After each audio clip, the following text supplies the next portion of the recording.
Together with a prayer for the Geula, let us give some tzedakah. And today I would like to discuss the Rebbetzin Chana. Tonight, that is the 6th day of the month of Tishri, is the Yohrtzeit of the Rebbetzin Chana. The Rebbetzin Chana was, in her own right, a brilliant aristocratic woman, wife of one of the most illustrious rabbis back in Russia, Reb Levik. But more than anything else, we owe her a tremendous gratitude. She gave us the Rebbe, the mother of the Rebbe, who is leading us out of exile. So she deserves, we should know a little bit about her and about her life. In these few minutes, I don't have time to go through her whole story, but I just want to give a few snippets of towards the end of her life, I may say so. As we have discussed in the past, her husband, Reb Levik, was exiled, passed away in exile in Almaty. And after her husband passed away, she was left all alone, basically, in this part of the world. She just had the Rebbe, the one son, living at that time already in New York. Miraculously, somehow, she made it from Almaty to Moscow, penniless, literally penniless. In Moscow in 1945, she had to live very discreetly, hiding. There was not 2 nights that she stayed in the same place. And eventually, a number of Chassidim found a way how to smuggle her out of Russia, through Poland to Germany. That was in 1946, and finally in 1947 she arrived in Paris. As soon as she was in Paris, the Rebbe flew from New York to greet his mother there.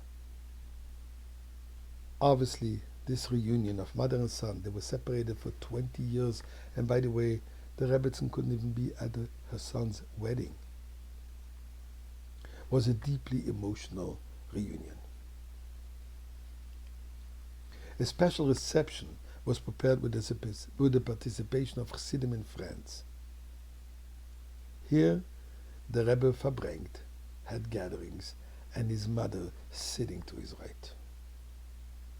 Finally, after Shavuot in 1947, the Rebbetzin Chana with the Rebbe, they sailed from Paris to New York.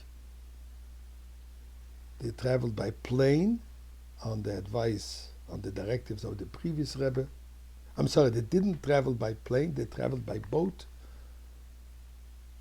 And here a new life started. They arrived on the 28th day of the month of Sivan. Finally, her suffering has come to an end, and a new era of her life began. Slowly, the scars of decades of oppression began to be replaced with joy and tranquility. When the Rebbe became Rebbe on the 11th day of the month of Shvat, that's her son, in 1951, Rebbetzin Chana would not easily conceal her pride. Often she would speak of her son's distinguished character and greatness, and of the resemblance to his father, what she saw in him. Tears of joy could be seen in her. With great dignity and without pretension, the Rebbetzin Chana always took a genuine interest in the well-being of each person she knew. She had a knack of being able to relate to all, regardless of age or position. And anyone who shared even a few moments of conversation with her felt it to be a rewarding and a most inspiring and enjoyable experience. Her love of fellow Jews and sincere concern for each individual were clearly evident in each word she spoke. Every day without fail, the Rebbe would visit his mother, during which he would usually prepare for her a glass of tea. There's a cute little anecdote that one day the Rebbe came in, and the lady, the Russian woman that was helping the Rebbe, The Rebbetzin saw that he's leaving. He asked her, where are you going? Says, there is no milk in the fridge. My mother likes the tea with milk. I'm going to buy a bottle of milk on the street. She turned around to the Rebbe and she said, I will go. The Rebbe says, it's my mitzvah, it's my mother. And then she said, but one moment, are you going to stay longer? The extra 10 minutes? Because you always come for an hour. Or are you going to take those 10 minutes off from your walk to the store? So the Rebbe smiled and said, okay, you won. And she went. But the Rebbe wasn't hesitating for a moment to go by, like any son for his mother's note.